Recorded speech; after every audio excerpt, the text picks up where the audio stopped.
Sir ये जो gentleman है मैक्स मुलर और 1850s के आसपास 1820 हाँ 20s के आसपास इन्होंने जो ये आर्यन इन्वेजन थ्योरी दी। उन्होंने ऋग्वेद में, कई लोग कहते हैं कि ऋग्वेद में पढ़ा आर्य शब्द और वहां से उन्होंने आर्यन किया। और फिर उन्होंने बताया कि सेंट्रलाइज जैसे लोग आए, एक यूरोपियन इन्फ्लुएंस हुआ इंडिया के ऊपर, और एक वो यूरोपियन इन्फ्लुएंस के लिए कहते हैं कि एक क्रिटिक उनका रहता है कि यूरोपियन इन्फ्लुएंस को प्रूव करने के लिए उन्होंने उस चीज को उससे जोड़ के दिखा दिया। इस देश में जिसको थोड़ा बहुत जानकारी है आर्कियोलॉजी की, वो सब ये कहते हैं कि आर्यन इन्वेजन थ्योरी गलत है। पर साइंटिफिक प्रमाण किसी भाई साहब के पास नहीं है कि ये कैसे गलत है। बिल्कुल। तो ये साइंटिफिक, उनको आप कुछ सर्टिफिकेट तो बताओ, कि साइंटिफिक तो बताओ लॉजिकल कि ये गलत कैसे है। मतलब ये तो ठीक है कि आपने बता दिया कि ये गलत है, ये वही हो गया कि आइंस्टाइन की E=mc² गलत है, सब बोलते हैं सारा गलत है, पर उसको सही भी तो बताओ कि सही क्या है। या फिर ये एक सिर्फ क्रिटिसिज्म है, या फिर जैसे आपने कहा कि एक पर्सपेक्टिव से हम उसको गलत बताते हैं क्योंकि हम उससे कुछ अपना अलग सरोकार देखते हैं। तो ये है क्या चीज? मतलब नहीं, उसके पीछे बहुत बड़ा पॉलिटिक्स है। नहीं, वो पॉलिटिकल सिनारियो तो नहीं, मैं बता उसमें लॉजिक क्या है? मैं बता रहा हूँ कि ये क्यों शुरुआत हुई थी। जो मैक्स मुलर का जो ये प्रयास था वो सही था प्रयास। उन्होंने काफी अच्छा सा स्टडी करके ऋग्वेद का भी स्टडी किया, और उन्होंने उसमें जो आपने बोला आर्य शब्द आता है, उस बेसिस पे उनको लगा कि आर्य एक विकसित सभ्यता थी। और उस टाइम की मानसिकता ये थी कि यहाँ जो भी विकास हुआ वो बाहर के लोग यहाँ के किया उन्होंने, यहाँ के लोग कैपेबल नहीं है। हाँ, ऐसा मानते थे, यही मानते हैं। हाँ, exactly। तो उन्होंने ये बोला कि शायद आर्य जो आता है, शायद इसका मतलब आर्य लोग बाहर से आए होंगे और यहाँ पे उन्होंने ये विकास किया होगा। ऐसा उन्होंने अपने एक शुरुआत के स्टडी में उन्होंने ये दिया।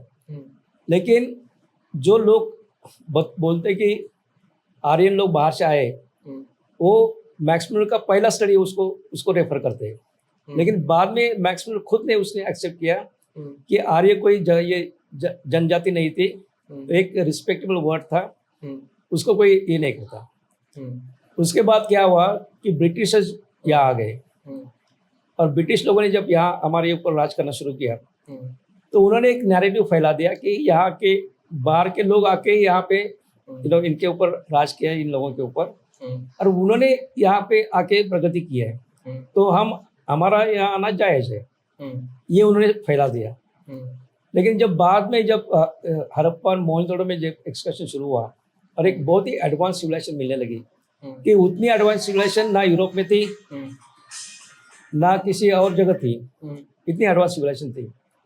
तो फिर उनके सामने एक बड़ा क्वेश्चन मार्क आ गया। भाई, हमने तो नैरेटिव फैला दिया कि हम लोग बाहर इस कंट्री के ऊपर बाहर के लोगों ने आके राज किया है, तो फिर हमारा ये, फिर अगर ये लोगों के सामने आ जाएगा, ये जो एविडेंस हड़प्पा मोहनजोदड़ो से आ रहा है, तो शायद लोग बोलेंगे आप गलत बोल रहे हैं। तो उन्होंने क्या नैरेटिव फैला दिया कि ठीक है, यहाँ तो एविडेंस मिलता है, लेकिन ये बनाने वाले, जो सभ्यता बनाने वाले लोग थे, वो बाहर से आए। वैसे उन्होंने फिर उसको नैरेटिव जो था, जिसको आर्यन इन्वेजन या आर्यन माइग्रेशन बोला है, उसको उन्हें फॉस्टर किया आगे। उनको अपना पॉलिटिकल एंगल उसको देख रहे थे उसमें, और फिर उसने बोला कि गलत नहीं, आप बाहर से लोग आके इनके ऊपर राज किया, तो हम आके वही कर रहे हैं, ऐसा नैरेटिव फैला दिया। और बाद में वो जाने के बाद हमारे कुछ हिस्टोरियंस है कि उनका कुछ फायदा लेना था, कि अगर उनको देखे वो नैरेटिव उनको जिंदा रखना था, उनको ब्रिटिश लोगों को या जो बाहर के लोग, तो कुछ लोगों को, सबको नहीं। तो यहाँ के लोगों को उन्होंने फिर स्कॉलरशिप देना शुरू किया, आप ऐसा लिखो, हम आपको यहाँ बुलाएंगे। उस चक्कर में काफी लोगों ने, जो ब्रिटिश लोगों ने जो ये किया था नैरेटिव, उसको सपोर्ट करने लगे। आप जो बोल रहे सही बोल रहे कि किसी ने इसके ऊपर साइंटिफिक एविडेंस दिया नहीं, ना हमने इसके बारे में कभी, इसके पहले आर्यन के बारे में हमने कभी बात नहीं की, क्योंकि जब तक साइंटिफिक एविडेंस नहीं होता तब तक बात करना गलत है। तो अभी जब साइंटिफिक एविडेंस आया, तो पूरी जो कौम है, पूरी हमारी जो कम्युनिटी है, तो सबको मालूम होगा कि अभी साइंटिफिक एविडेंस आया है, तो इसको ज़्यादा अभी लोग उसको ये नहीं कर सकते कि ये गलत है। उसको भी सर वो उस तरीके से मान तो नहीं रहे। जैसे ये भी कहा गया कि वो आर्यंस अपने साथ घोड़े लेके आए, उन्होंने किंगशिप स्टार्ट किया, फिर सनौली में चैरियट मिलता है, जिसमें भी हम कहते हैं कि भाई वो चैरियट मिल गया, फिर हमारे को घोड़े का कंकाल नहीं मिला, वो के खच्चर पे थोड़े चल खच्चर का मिला हमारे को सिनौली में। तो एक साइंटिफिक तरीके से तो हम उसको अभी भी प्रूव नहीं कर पाए हैं। और एक चीज सर ये भी है, जैसे आपने हिस्टोरियंस की भी बात करी, तो लोग ये भी कंसीडर करते हैं कि सरस्वती रिवर तो थी ही नहीं कभी। नहीं, और तो जैसे वो लिखते हैं, अगर उस सरस्वती जैसे कोई रिवर थी तो वो हेलमंड स्टेट में थी, जो कि अफगानिस्तान के में था, हेलमंड प्रोविंस में। तो ये कॉन्ट्राडिक्शन क्या है सर? नहीं, आपने जो पहला ये किया ना कि ये लोग, आपने क्या पहले बोला था? मैंने चैरियट की बात करी, हाँ, घोड़े हाँ, लेके आए। एग्जैक्टली, घोड़े का बार बार जिक्र आता है। हाँ, आर्यन जो बोलते हैं, हाँ, घोड़े का जिक्र आता है। हाँ, सिनौली में हमारे को लेकिन चैरियट ये एक जो एक स्टडी हुआ था उसके बारे में लोगों को मालूम नहीं। मिला। एक साइट है सुरकोटड़ा, एक साइट है सुरकोटड़ा, ओके, जो धोलावीरा साइट है उसके नजदीक साइट है। वहां पे कुछ एनिमल बोन्स मिले थे। तो एक आर्कियोजोलॉजी के एक्सपर्ट्स होते हैं, जोलॉजी का स्टडी करने वाले, लेकिन पुराने एनिमल्स का स्टडी करते हो, जो एक्सकर्शन में रिमेन्स मिलते हैं। तो एक हंगेरियन स्कॉलर्स थे, बोकोनी करके, बोकोनी तो सबसे बड़े साइंटिस्ट माने जाते थे इस सब्जेक्ट में, जोलॉजी में। तो उन्होंने स्टडी करने के बाद उनका कंक्लूजन ये था कि जो कुछ बोन्स मिलते हैं सुरकोटड़ा में, वो प्रॉपर डोमेस्टिकेटेड हॉर्स के बोन्स है। अच्छा, उन्होंने आइडेंटिफाई किया। ओके। फिर एक हार्वर्ड का एक ग्रुप आया, उन्होंने वही सैंपल्स उन्होंने स्टडी किए। उन्होंने बोला नहीं नहीं, वो जो बोको ने बोला वो गलत है। एक बोन्स है, एक डोंकी के या वाइल्ड एस है, उसके बोन्स है। लेकिन उसके बाद भी हमारे जो डेक्कन कॉलेज से कुछ आर्कियोलॉजिस्ट ने स्टडी किया है, तो बोन्स मिलते हैं, ऐसा नहीं कि बोन्स नहीं है। लेकिन जैसे कैटल के बोन्स मिलते हैं या शिप गोट के बोन्स मिलते हैं, वैसे बोन्स नहीं मिलते, क्योंकि शायद शिप गोट उनके फूड का पार्ट था, हॉर्स उनके फूड का पार्ट नहीं हो सकता है, इसलिए उसके बोन्स नहीं मिलते। लेकिन बोन्स है। और दो इम्पोर्टेंट एविडेंस मैं बताना चाहूँगा इसमें। एक तो लोथल, जहाँ पे एक मैरीटाइम म्यूजियम बन रहा है गुजरात में, वहाँ पे एक्सकर्शन में एक टेराकोटा फिगरेंस मिले। हाँ, टेराकोटा मिले, वो प्रॉपर हॉर्स की फिगरेंस है और हड़प्पन है वो बिल्कुल, क्योंकि धोलावीरा लोथल में सिर्फ हड़प्पन साइट ही है वो। ओके। तो एक तो वहाँ पे मिलता है, और दूसरी फिगरिन मिलते मोहनजोदड़ो में मिलती है। तो टेराकोटा फिगरेंस भी बनाए उन्होंने, इसका मतलब घोड़ा था, इसलिए उन्होंने बनाया ना ये। अच्छा, वो फिगर उन्होंने घोड़ा का बिल्कुल कर रखा बिल्कुल है। बिल्कुल।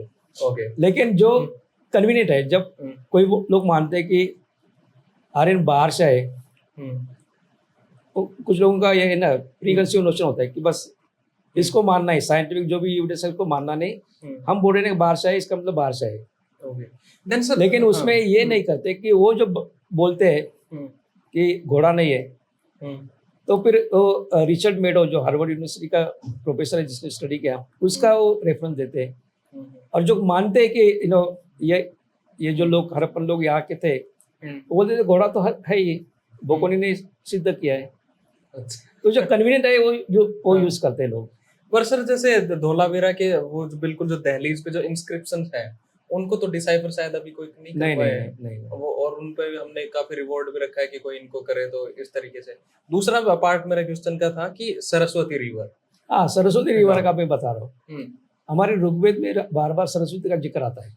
ऋग्वेदिक जो हमारा ग्रंथ है, उसमें लगभग 71 टाइम्स उसका जिक्र है नदी का, और बहुत ही इंपॉर्टेंट नदी थी, उसका जिक्र आता है।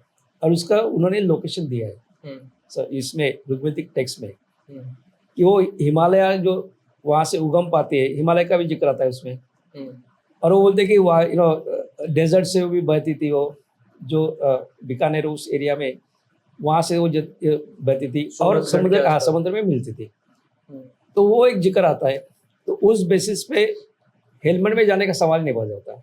उस बेसिस पे पंजाब हरियाणा में ये नदी होगी, इसका ये निश्चित था। फिर रिसेंटली नहीं, 10-12 साल हो गए, ISRO, Indian space research organisation, उन्होंने सैटेलाइट इमेजरी का ये किया, उन्होंने स्टडी किया पूरा प्रॉपरली। उन्होंने उस एरिया का पूरा सैटेलाइट इमेजरी तैयार की, उसका स्टडी किया, और पूरा ड्राई कोर्स उनको वहाँ से मिला है। शिवालिक में उसका उगम होता है, river bed dry river bed मिलता है। शिवालिक में उसका उगम होता है, पंजाब में आती है नदी, पूरे हरियाणा में ये बहती है, फिर वो वेस्टर्न राजस्थान में जाते हैं, उसके बाद जाते हैं पाकिस्तान में चोलिस्तान एरिया में, बहावलपुर डिस्ट्रिक्ट, वहाँ से सीधे नीचे आते हैं गल्फ ऑफ कैंबे में आते हैं, नहीं कच्छ में आती है वो नदी। गनेरी वाला भी तो साइट है वहाँ पे, गनेरी वाला भी उसी के नदी बहावलपुर में उसी के किनारे पे है। धोलावीरा भी लगभग उसके नदी जो समुद्र के मिलते हैं वहाँ पे नजदीक ये धोलावीरा साइट है। ओके।